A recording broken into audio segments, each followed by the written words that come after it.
It was 5 days to Christmas. The cold breeze of winter pierced through my lungs as I stared down from our ship at the ocean. We had sailed a few miles from the coast of France. I dreaded the thought of diving several feet into the sea. We were all kitted up for a deep water dive, and the time had finally come. It was freezing cold out here, but I had a mission, and this was an opportunity I may never get again. We held our breaths as we dove into the ocean.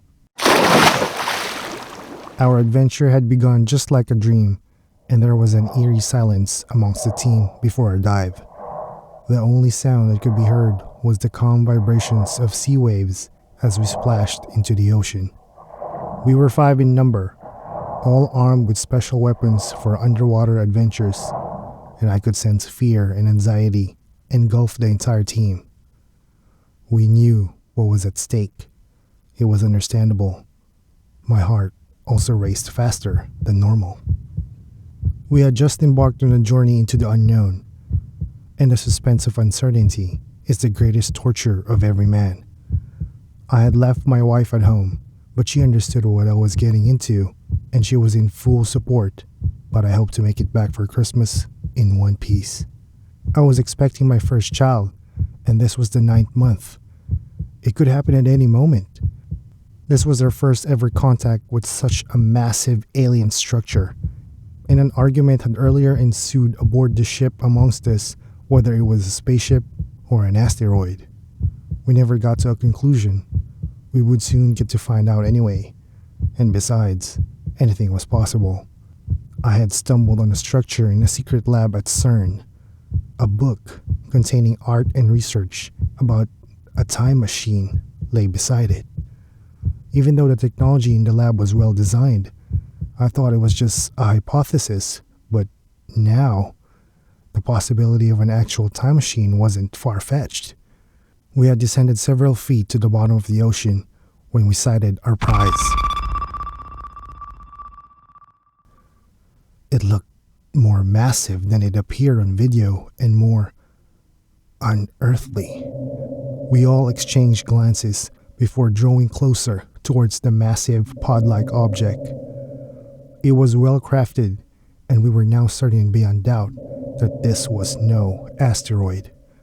It was something more. It looked like a large pod. Just then, a strange thought invaded my mind as I stared at the entire team. I immediately noticed something. We are all dispensable, I mused. I swallowed hard as I felt a tiny tingling in my chest. Did they perhaps know that Clark and I have been working with external agents and feeding them with information about the secret experiments carried out at CERN? I knew Clark. We have been working covertly together for years, but we had to put on the act of strangers. His job was to keep us safe in case anything went wrong. The heavyweight kind of job with a lot of shooting. There were 2 of them on the mission, but deep down, we all knew that if any strange creature sprung out from whatever was left of the ship, only God might just be able to save us. A strange liquid flowed out from within the ship and into the vast ocean, and for everyone's sake, we hoped that it wasn't infectious. "How do we get the doors open?" A voice echoed behind me. It was Clark. "What doors?" I replied. "I don't see any doors." I stretched my hands towards the strange object on instinct, and it seemed to pulsate and sink deeper as I pushed further. I noticed what was happening and swam closer when I was suddenly swallowed into the ship and emerged inside.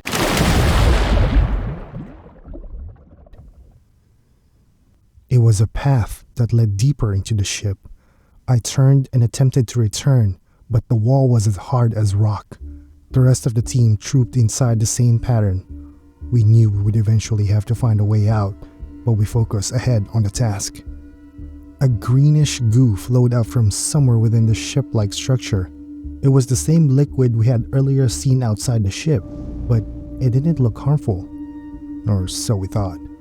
Besides, we were well kitted against extreme biohazard occurrences, so we marched on. Surprisingly, there was no single trace of water in the spaceship, which didn't seem logical as the pod-like structure had fallen thousands of feet from space before crashing into the sea.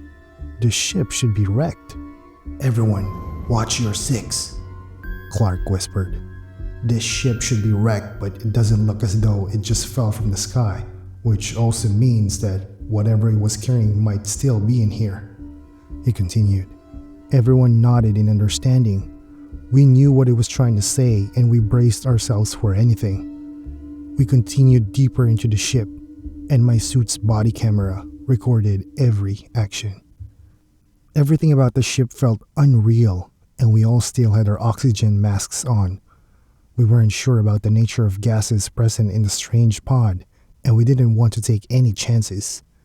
We arrived at a massive room filled with pod-like structures which hung high above the room. What in God's name? Our jaws dropped when we sighted what was within the pods. The pods seemed like some sort of cryogenic storage chambers because the entities looked too large to be newborns.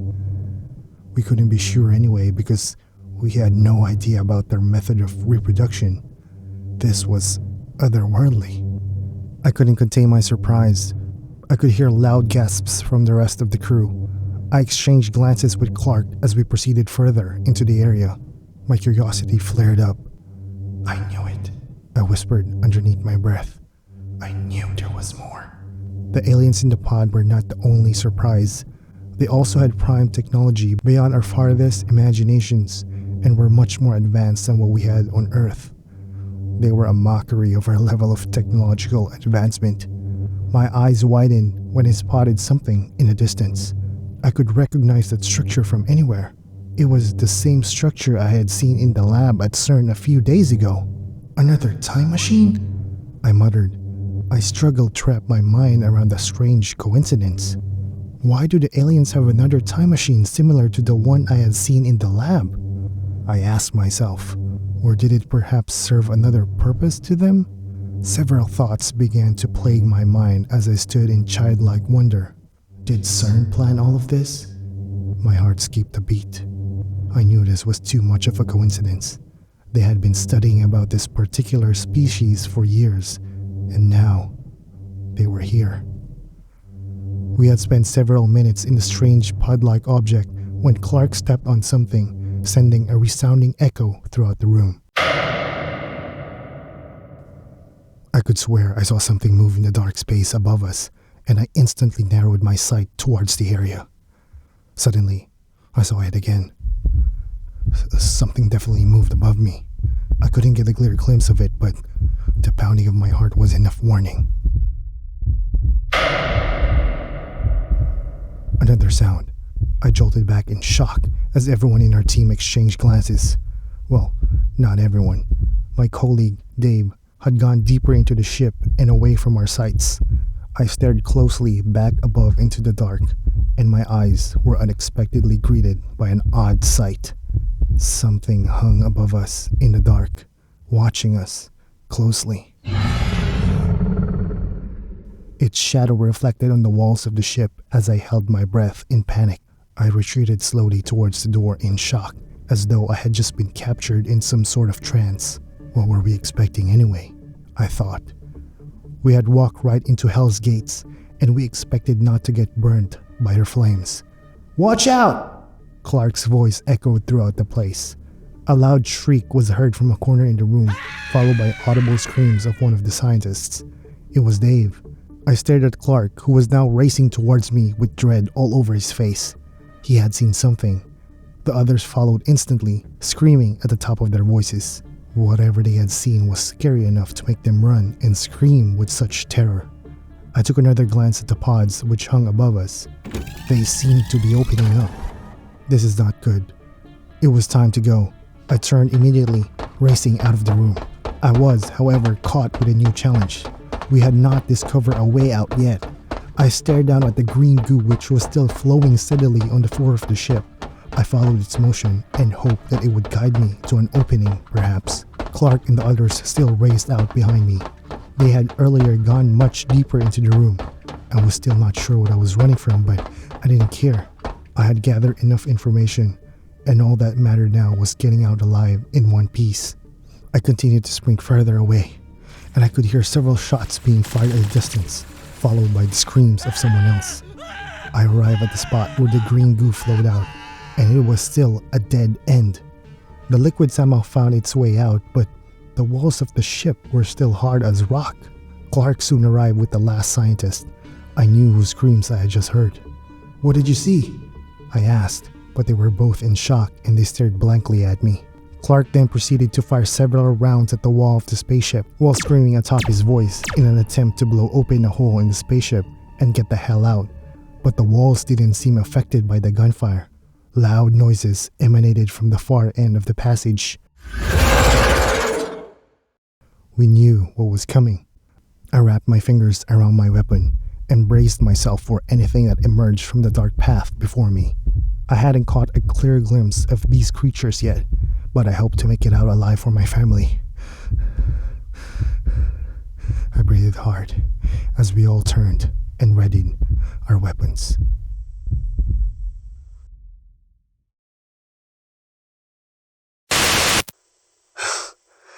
They lied to us. We are not alone in the multiverse, and they have known for decades. They have been studying the thriving civilization in the multiverse beyond our galaxy. Yes, a multiverse. A few universes exist beyond our sphere of reality. A few days ago, the Large Hadron Collider at CERN was activated, and although it was stopped halfway due to a few worrisome predictions, I believe something else happened that day. Something dark and unseen.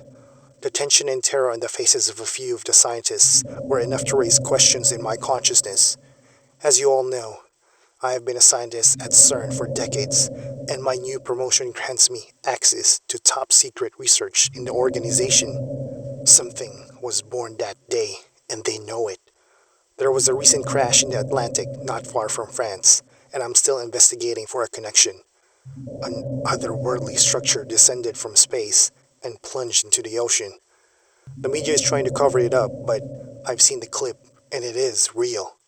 They are hiding something, and I know it. I've gained their trust, and I intend to know what they are hiding. In a meeting today, I was chosen as part of the 5-man team to dive deep into the ocean at the site of the crash and investigate the sinister-looking object which descended from the heavens. This is a Class 5 top-secret mission, and I would be dead if they find out that I have established communication with an external source about this. I have to go now. I'll report my findings after the investigation. Godspeed. A man in a leather jacket stood at the alley, watching little children skate on the frozen ice in the distance. He chuckled at their innocence. It reminded him of his early days before his demons came clawing. He could hear the loud orchestra from an Orthodox church at the far end of the street. Ah, St. Louis, he mused. His head danced along with the sweet melodies of the Christmas songs. He sang along as trickles of snow hugged the ground. The scent of fried chicken hovered in the air, and he longed for a bite. He groaned when he heard soft footsteps stroll towards him. His trained ears picked up the sound from a distance. He would know those footsteps anywhere. He rose from his seat and turned around. It had already begun to get dark. Bonsoir. A man in a tuxedo strolled towards him, motioning for a handshake, but he refused the gesture. He had seen the strange object descend from the sky in a clip, and he knew that they were going to come around, asking him to help them to do another of their dirty work. Mission? He asked.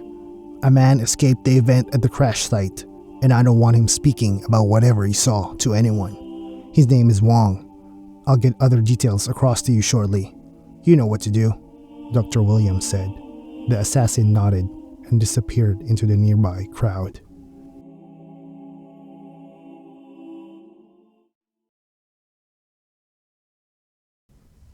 I had made it out alive, but I now had a much bigger challenge. I had the recorded footage and the world needed to know, but I had just received a text a few minutes ago. My family was in danger. I was caught between two choices. They wanted the video clip in exchange for my family. But I knew that was an obvious lie. They were going to kill us immediately when they get their hands on the video clip. What have I done? I had dreaded this moment for a long time. I never wanted my family to get involved in this. I wasn't even sure whether they knew that I was working with the United States government. I was a bit reluctant to send an update on my findings to my true employers. Several thoughts swirled around my mind as I drifted back to what had happened on the ship the previous day. We had readied our guns, and we were prepared to shoot at whatever sprung out from the dark path in front of us, when the walls of the spaceship suddenly gave way as several men in advanced suits trooped into the ship. They slaughtered every single creature in the ship as though they had been training for years. These men obviously had prior knowledge about these new alien visitors. Their weapons looked highly advanced. I had joined them in the fight, but I was knocked unconscious by one of the aliens. But just before I shut my eyes, I caught a glimpse of a last disturbing act. Some of the men turned on us and shot at what was left of my team before retreating out of the ship. They had probably presumed that I was already dead. The maritime city of Venice was home to thousands of tourists from around the world. My wife sat patiently in the empty room with her hands on her baby bump. She prayed earnestly in her heart that the baby would just hold on a little longer until she was out of the place. The assassin paced around the room. He was disturbed about something and seemed to be having a bad day. Suddenly, loud shots erupted from outside the room, and he immediately rushed out to check what was going on. After a short while, new faces emerged into the room. Men in strange uniforms trooped in. They looked American and appeared to be covert operatives. "Don't be scared. I'm Clark. We're friends of your husband," one of them said before returning outside. The next few words she spoke were enough to send the entire room into an instant pandemonium. "The baby's coming!" My phone vibrated again. I had been waiting for their call for hours, and it finally came through. Wong, it's Clark. The past few days had been confusing enough, but this was the height of it. What? How? I saw you die. How did you get to my wife? I struggled to find the right words. It's a long story, Wong, but for now, your wife is safe with us. We will get her somewhere safe so you don't have to worry about her for now. But be very careful. The assassin escaped our grasp, and he will be coming straight for you now. We have sent him a few men to your location, but he might get to you first, so stay frosty. He seemed to be surprised when he saw us, which is a good sign. They didn't know until now that we had been working undercover. You can send in the video clip now. Clark's words were assuring, but I was baffled at how he managed to get out of the alien pod alive. Oh, one more thing, Wong. Clark's voice resurfaced on the phone. You're now a dad. It took a while for the message to sink in. The dilemma I was in had made me forget about her condition. Can I speak with her now? I wanted to hear her voice. Just send in the clip. The men should be at the pickup point soon. You'll be seeing your family soon, Wong. I sent in the recorded clip and disappeared from sight. I couldn't wait to see the new addition to my family.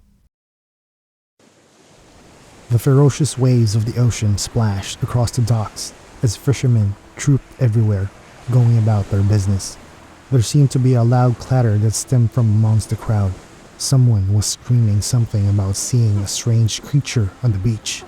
He had hacked down his son with a knife while screaming at the top of his voice about seeing a strange being.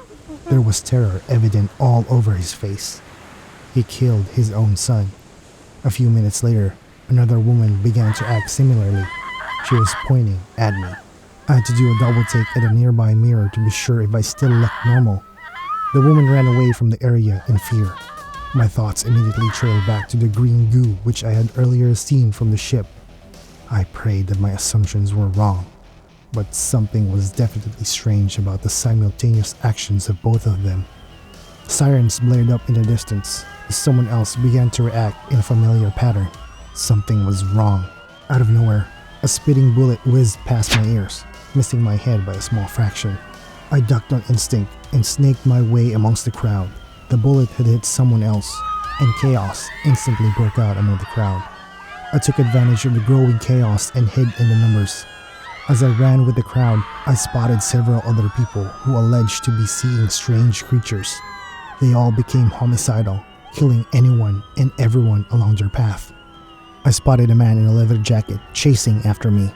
That had to be the assassin. I meandered around the fleeing crowd and prayed underneath my breath for the US team to come get me, and my prayers were soon answered. Clark stood inside a chopper which approached towards me, and the killer disappeared into the moving crowd. I wasted no time in hopping aboard, and we instantly sped out of the area. I had cheated death the second time in 2 days. It felt good to be on American soil again. My wife and daughter were healthy and safe, but chaos was breaking out in the world. A strange pandemic was spreading. We weren't sure what sort of pathogens were released. Infected persons hallucinated about seeing normal humans as terrifying creatures and instantly became homicidal. I knew that it had something to do with the greenish goo that seeped out of the spaceship on our trip down the ocean, but I had no certain proof, and we couldn't conclude whether it was waterborne or also airborne. "How did you survive? I saw them shoot at you." I turned to Clark. "They weren't much of a good shot," he said while munching on some peanuts. It wasn't a convincing answer, but I didn't push it. Belle was here too. She was the third mole in CERN. Her mission was to use the distraction of the crashed ship and hack into their top secret database about the Hadron Collider and their plans with all indications. She was successful, but with the look on her face, it wasn't good. "Briefing in 5, someone's voice echoed from the speakers.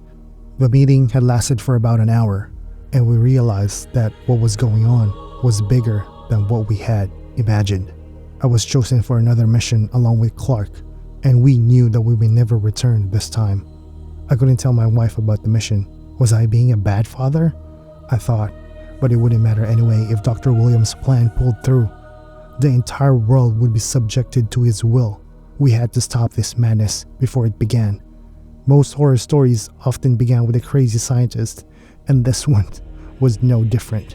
The information gathered by Bell had revealed that Dr. William, along with the various top scientists at CERN, were plotting to dominate the world in a highly unlikely manner. They had known about the aliens and their technology for decades and had been trying to discover a way to lure those species to Earth. And that was the secret purpose of the Hadron Collider. They weren't just attempting to create a god particle. They were creating a signal that the outworldly creatures would not be able to refuse because they had something in their possession. The other piece of the time machine. How they had gotten it, she could not explain, but she said the aliens would give anything to get it back. When they started the Hadron Collider a few days ago, they had sent a strange signal into the dark cosmos. It was picked up by the aliens, and they responded with the first team whose ship crashed into the Atlantic, which was also part of the plan. According to Bell, Dr. William discovered a way to control the time machine, but he would need some of the aliens to be able to start up the machine. With such technology in his grasp, he'll easily take control of the world. He had gotten all the necessary ingredients for his malicious plan, and we had to race against time to stop it. We decided to keep the recorded clip away from the public for now until our mission was complete, as it would spread more panic in the already growing chaos. The infection had spread wide, and scientists around the world researching for a solution. Dr. Williams was aware of the incoming threat. The assassin had informed him of the failed mission, but he didn't seem to care anymore. He had gotten his prize, and nothing else was more important to him. Thousands of alien spaceships journeyed towards the Earth to retrieve their prize. They had probably lost contact with the first spaceship, and they knew that something was wrong. The world was also burning in chaos, but he didn't care. If the time machine worked, he could bend the hands of destiny and make his own reality. He had longed for this since he was a child, and his dream had finally come to life. Years of planning and research had been put into this moment, and he wouldn't give it up for anything. "I am the new god," he whispered, smiling to himself as he watched the second piece of the time machine being set in front of him. It had been retrieved from the crashed ship. He stared at the sinister-looking creature, which was wound up a few meters beside him. It was about 6 feet tall, and its skin was green. The device only recognized its makers, so Dr. William needed the alien for the startup. They couldn't communicate with the alien species, which made it more difficult. The time travel device was about 10 feet tall and could fit a truck in it. It looked like a portal of some sort and was circular. Dr. William proceeded to launch the device with the help of the captured alien as a massive energy pulsated around it. Certain connections were made and he was set to go in. He had studied the laws which governed time travel and he knew what to do. The other scientists stepped back, but Dr. William remained in front of the device, laughing aloud with pride. I hold the power of time in my hands. I am the new god. I am what the world needs.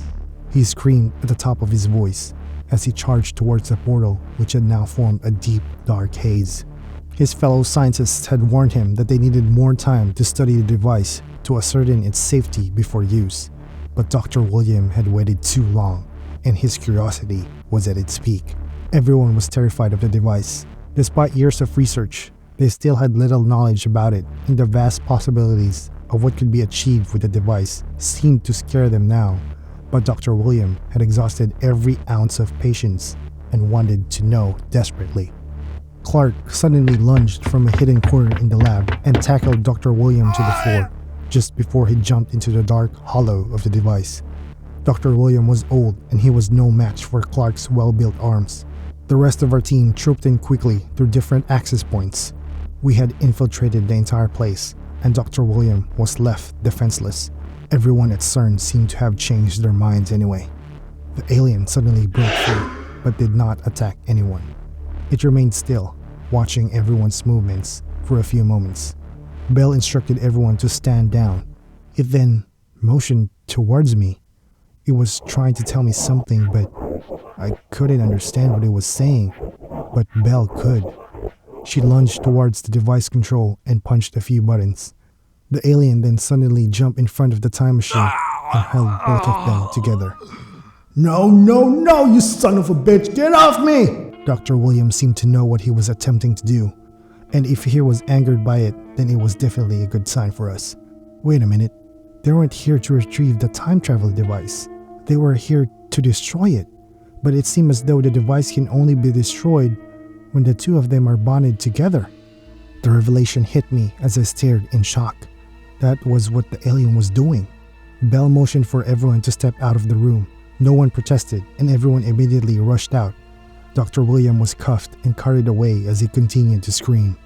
An explosion soon erupted from within the lab, throwing everyone to the ground. No one was hurt. After a while, the alien emerged from within the thick smoke and proceeded towards a laptop that sat on a desk somewhere in a corner. It typed on the computer before dropping something on the table and launching out of the room through the window, shattering the glass into 1,000 pieces. I rushed towards the laptop and stared at a sticky substance which it had left behind before shifting my gaze towards the text on the screen. I was amazed. It looked to be an archaic language. I turned on the translator. 6 words now appeared recognizable. Destroyed device. Cure left. Going home. I understood what it meant instantly as I shifted my gaze back to the substance on the table. A cure for the pandemic. It had destroyed the device and it was returning home. It had completed its mission. It was probably going to tell the rest of its kind that the mission was complete. Hopefully, they would return peacefully to their world. Our world may never know what happened this day, but a few of us will carry this memory and look out to an adventurous future because we knew that there was a thriving civilization lurking somewhere beyond our galaxy. I shifted my gaze towards the sky. Somehow, we believed that only humans were capable of good, but this alien had just proved us wrong.